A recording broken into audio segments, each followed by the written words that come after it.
My name is Karen Tully. I'm from Johnston. Thank you. Go ahead, Ms. Tully. I'm sorry. That's okay.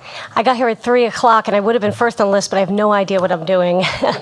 And I'm absolutely exhausted because I've gotten very little sleep lately.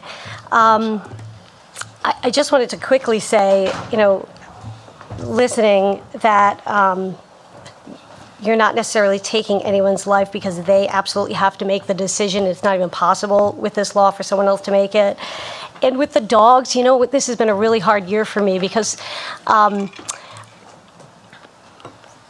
absolutely people are not pets. And I think the first person, that woman who made that comparison, was simply saying that we have more compassion for our pets than we do have for humans who can make their own decisions for themselves. Because that's what this is about, people making it for themselves.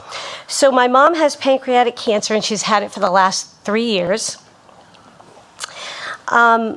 So because it's been 3 years, we have talked about death. And she said many times that she's not afraid of death, she's afraid of suffering.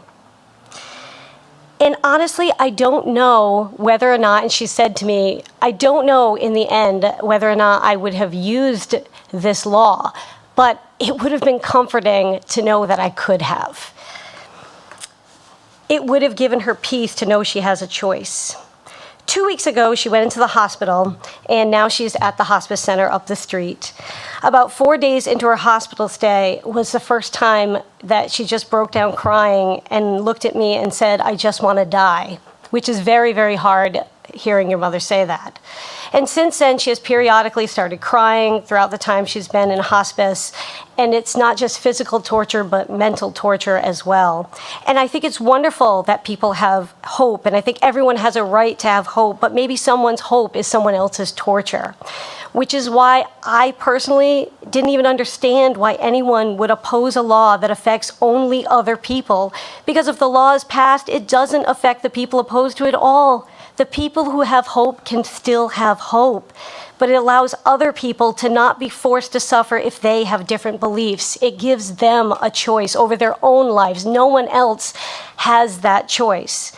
And I want to believe that most people are good, that most people don't think it's okay to force someone else to suffer. So in all honesty, if you're not willing to walk down the street to that hospice center, to look my mother in the eye and tell her, no, you lie there and you suffer because I think you should, then you shouldn't be willing to put it on paper because it's the exact same thing.